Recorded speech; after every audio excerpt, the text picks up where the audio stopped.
Devenir entraîneur principal en Division 1, c'est un aboutissement? Non. À l'heure actuelle, c'est certainement pas un aboutissement, c'est simplement l'accession à un rêve que j'ai depuis un certain temps. Je pense que voilà, je me définis pas encore comme un entraîneur de D1.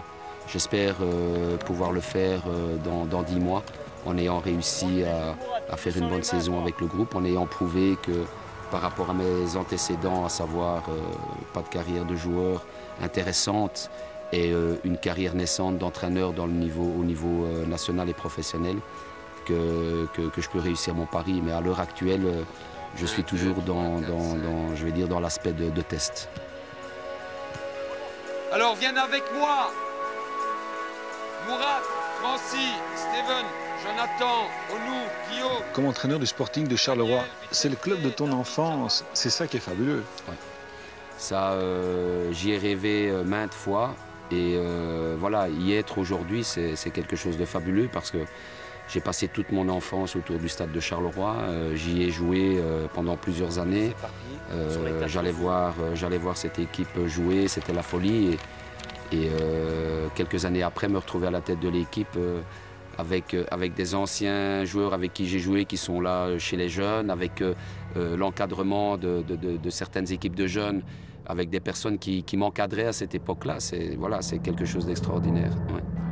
Et alors, pourquoi Felice Mazou n'a pas percé au Sporting? Eh bien, parce qu'il n'avait tout simplement pas les qualités. J'étais un joueur qui était très assidu, j'étais un travailleur.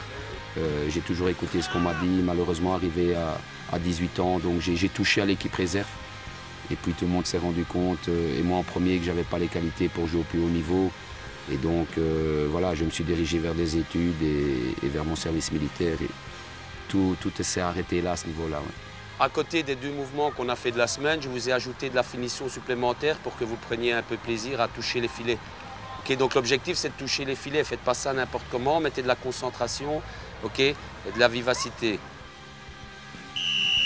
Le White Star, ça reste, j'imagine, un excellent souvenir, même si la saison dernière a été difficile pour des raisons extrasportives. C'est une époque fabuleuse.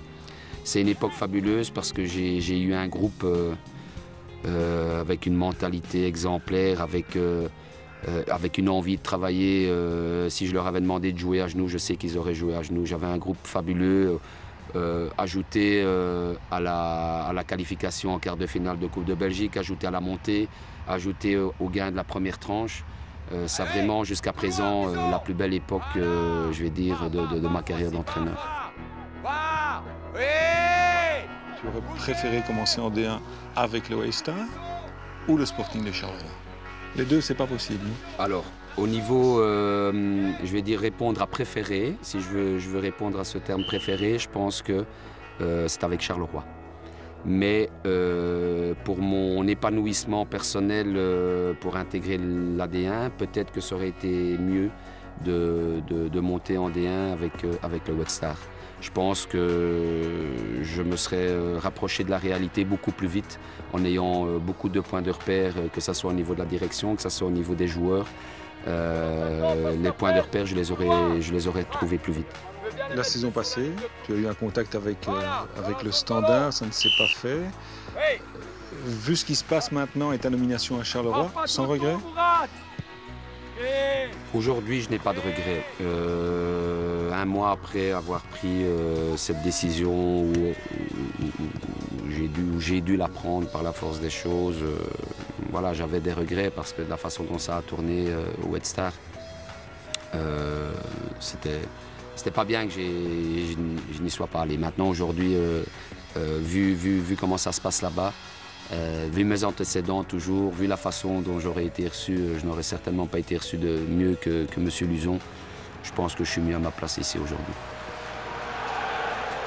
En fin de saison, tu as été présenté au public et ça s'est, je pense, remarquablement passé.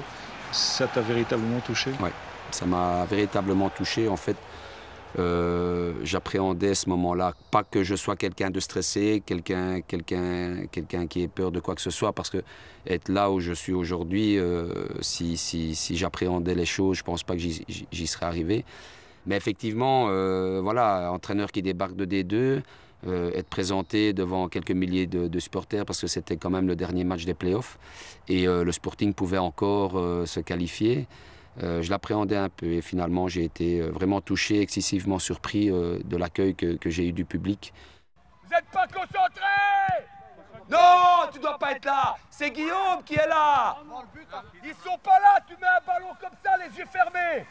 Regarde, réfléchis. Concentrés sur le travail. Il y en a qui sont déjà perdus. Si on parle de style, Felice Mazou, quel serait-il? J'aime un style conquérant, j'aime un style assez offensif et surtout voilà, une circulation de balles au sol. Moi, je préfère jouer le plus haut possible sur le terrain, essayer d'être présent le plus vite possible dans le rectangle adverse et ne pas devoir faire des longues courses de 60 mètres pour être dans le rectangle de l'adversaire. Maintenant, je ne dis pas que ce sera comme ça tout le temps, j'espère le plus souvent possible. Je n'ai pas l'habitude de tout bouleverser en arrivant parce que je pense que quand il y a une certaine continuité dans le club, c'est à l'entraîneur à s'adapter en redémarrant la saison et travailler dans cette continuité qui a bien fonctionné. Maintenant, évidemment, j'essaie d'amener mes touches et ma façon de voir les choses, mais la structure de travail, elle est la même pour le moment.